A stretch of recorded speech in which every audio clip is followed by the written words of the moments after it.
Training is one of the best things a person can do for their health, but overtraining is one of the worst. I'm Danny Farrow, and in this video, I'll go over how I was constantly overtrained, why it mattered, and what you can do to make sure that doesn't happen starting right now. Runners, take your mark. Set. Go.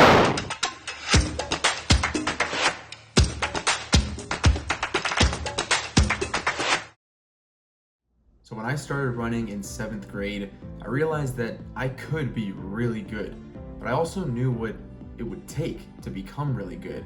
I had heard the stories of these professional athletes who would train extremely hard and outwork everybody to get to where they are today.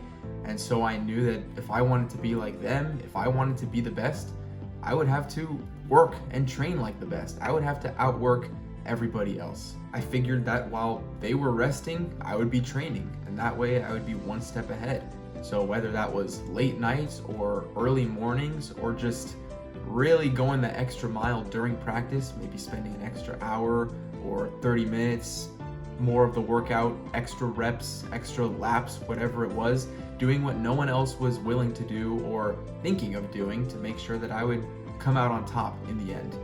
Unfortunately, that's not what happened. What ended up happening was my body got injured. I got hurt, acute injuries, chronic injuries. My idea of recovery at the time was Advil and ice baths, and anything outside of that was unnecessary and too much work outside of the work that I was already doing to destroy my body.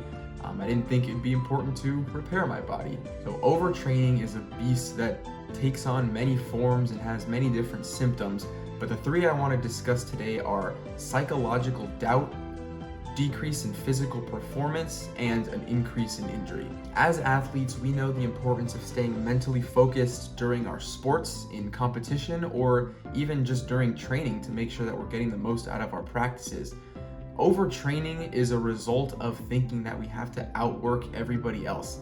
And that idea that everybody else is going to outwork us leads to psychological doubt. It leads to obsession and paranoia, which is not good for mental focus. It makes us think that we have to do everything perfectly and outwork everybody, as mentioned, to make sure that we do come out on top, and that's not usually the case. I mean, there is something to it, but it has to be done smart. And if we're just paranoid and obsessed with our training and with our sport, we're just going to end up injured and actually set back further off than everybody else who is training regularly. Once that doubt creeps in, once we think that everybody else is outworking us and either it's a lost cause or no hope, or we do what I did and just try to outwork everybody and keep on working, keep on training, and ultimately keep on getting hurt, that leads us to neglect other responsibility, neglect time with family and friends and other social events, and it ends up taking over our lives and becoming all that matters. So although true athleticism, as this entire channel is about,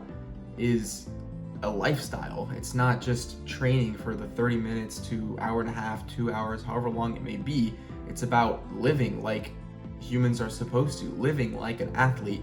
But we shouldn't obsess over becoming better than everybody else or even being the best in our sport specifically. There's a balance that has to happen. We have to make sure that we're not outpacing our recovery with our training. It has to be perfectly even, otherwise we're gonna get hurt and we're gonna end up performing a lot worse than our peers or those that we were trying to beat in the first place. Once that doubt creeps in, all of the previously mentioned things are inevitable, and that doubt leads to a decrease in performance. It can have a severe impact on our competitions as well as our training. It'll also usually lead to no longer enjoying the sport, not wanting to do it at all. Another effect of overtraining would be the obvious decrease in performance. It's hard to tell when the body is overtrained. We might just feel like, oh, we're sore, or we got a good workout in the previous day and eventually we'll come back around, but that may not always be the case. As athletes, we obviously value performance, and the bar over time has been raising for the typical athlete.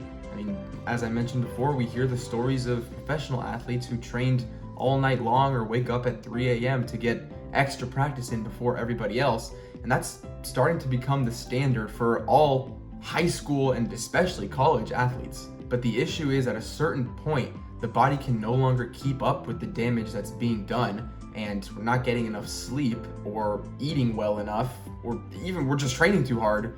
Even if we were getting enough sleep and eating perfectly, the body still would not be able to repair all of the damage that's being done. And so that's obviously going to lead to a decrease in sports performance. You're not going to be able to throw the ball as far, you're not going to be able to jump as high, run as quick, or whatever else it may be in your sport. When the body gets too worn down and can't heal, performance suffers.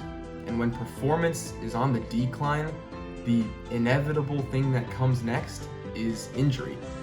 Even when we start performing more poorly, that usually triggers us to train even harder because we think that we're just not training hard enough, and that's why we're not doing well. And so that vicious cycle continues and will ultimately always lead to injury. And so similar to what happened to me, if we're training really hard all the time, and at a certain point, the body won't be able to heal anymore, so it breaks. If we're training so hard that no matter how much we sleep, no matter how well we eat, it's not going to make a difference, and at that point, our body is just going to break down and our performance is going to decrease, but we're also not even going to be able to do normal things anymore, like walking around or standing to do the dishes, whatever it may be, because our bodies will have taken so much damage that our soft tissue and our muscles, our ligaments, tendons, joints will have been so damaged that just regular activities cause pain, or we're too stiff to even do them. Most people think of an injury, they'll think of an acute or a chronic injury. Acute being things like a strained muscle, while chronic being things such as tendinitis, things that occur over time or overuse. But there's more than that. There's actually a subtle, deep injury that can take place that we may not even realize immediately or even in the near future. The soft tissue can start to wear down over time if we're overtraining and aren't realizing it.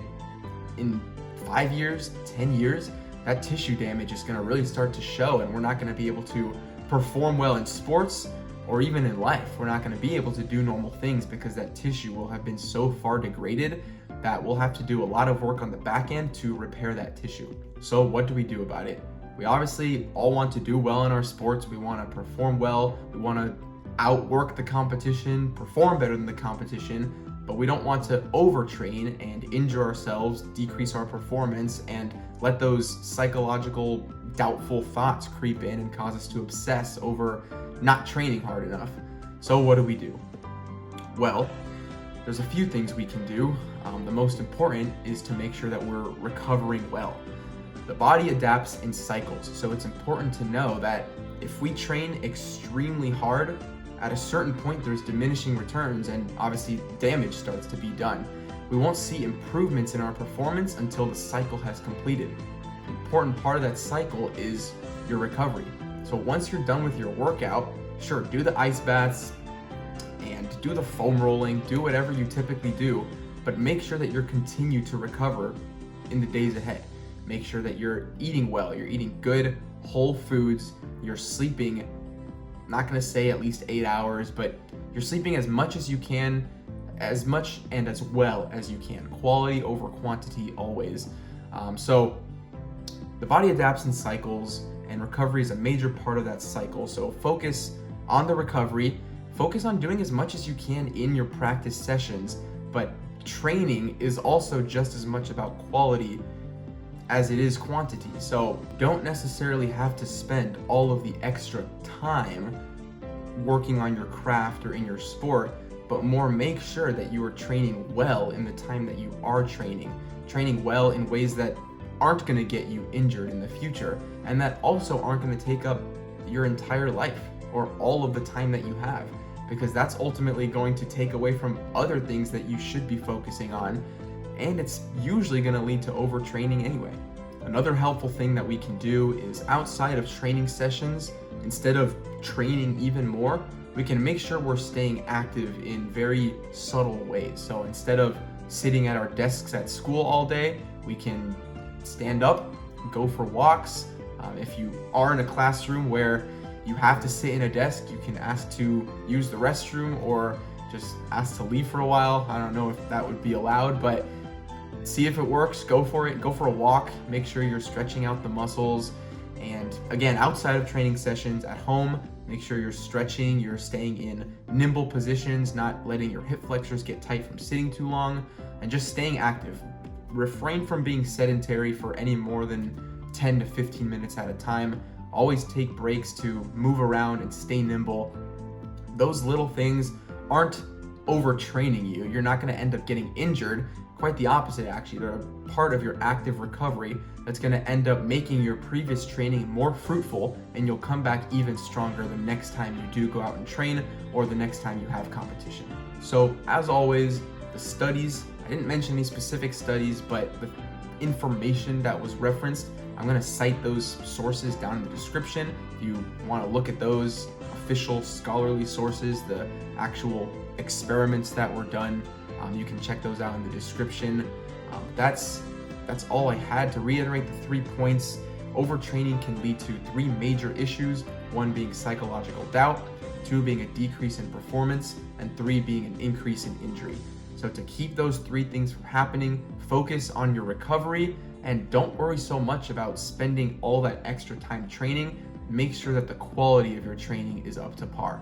If you enjoyed this video, don't forget to subscribe. You're not going to want to miss how you can learn to unlock your athletic potential and become the best athlete you can be. Again, I'm Danny Farrow, and I'll see you all real soon. Until then, go be human.